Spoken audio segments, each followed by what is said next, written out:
President Trump has been speaking about withdrawing some U.S. military troops from South Korea following his first meeting with Kim Jong-un in Singapore last year. But now the president is indicating he wants U.S. troops to stay. Joining me now from Washington is James Carafano. He's a senior fellow at the Heritage Foundation and security and foreign policy expert as well. Good to see you, James. Good to be with you.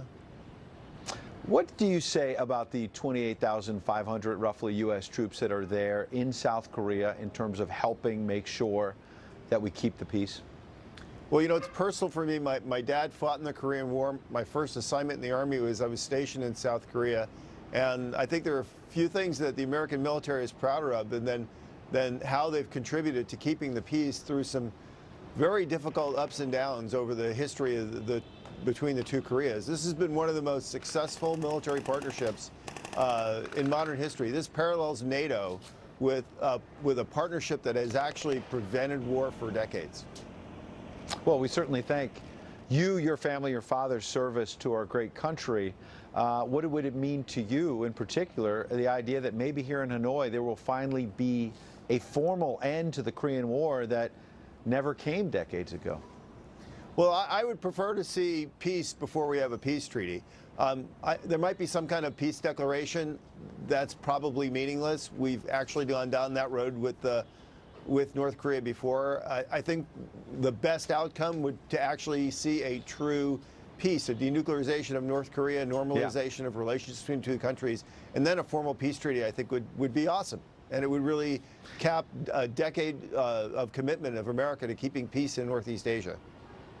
And James, it's sort of fascinating to go through kind of how bizarre, frankly, Kim Jong-un can be and some of his habits. Daniel Hoffman got into some of this at the top of the show as a former Intel official, but the idea that he travels with his own toilet, he's nervous that Intel agencies are going to get a stool sample and find out more about his health, his longevity, allegedly killing one of his own brothers in order to keep his hold on power. Talk about this somewhat bizarre negotiating partner that the president has.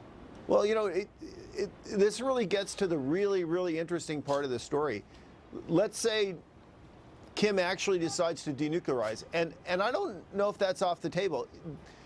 North Korean officials have said in private, they said, look, he is not like his father and his grandfather. He wants to bring his country into the future. So putting aside all his kind of weird personal habits and everything else, he has said he wants to be a transformational leader, and he's told President Trump this, and Trump's willing to put his prestige and American negotiating on the line to see if Kim is really serious.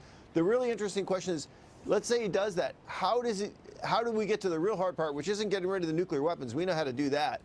How do you transform that country so his regime remains stable enough, but yet you start to bring in the economic and human liberties that you'll need for growth to even get the modicum of kind of freedoms that you have in Vietnam?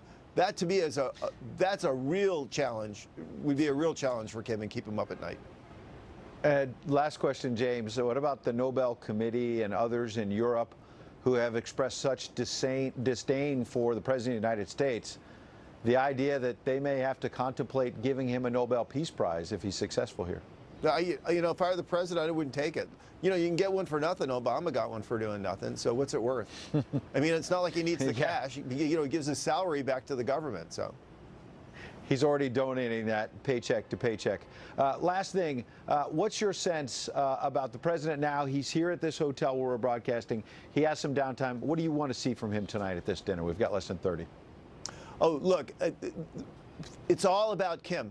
This is the only guy in that country that can make a decision. So the negotiators have done everything. It's just the question of what Kim will sign up for. And only Kim can decide that.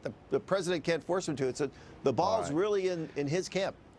The ball is in his court. James Carafano, that'll have to be the last word. Stay with us for another hour of live coverage about this summit coming up next.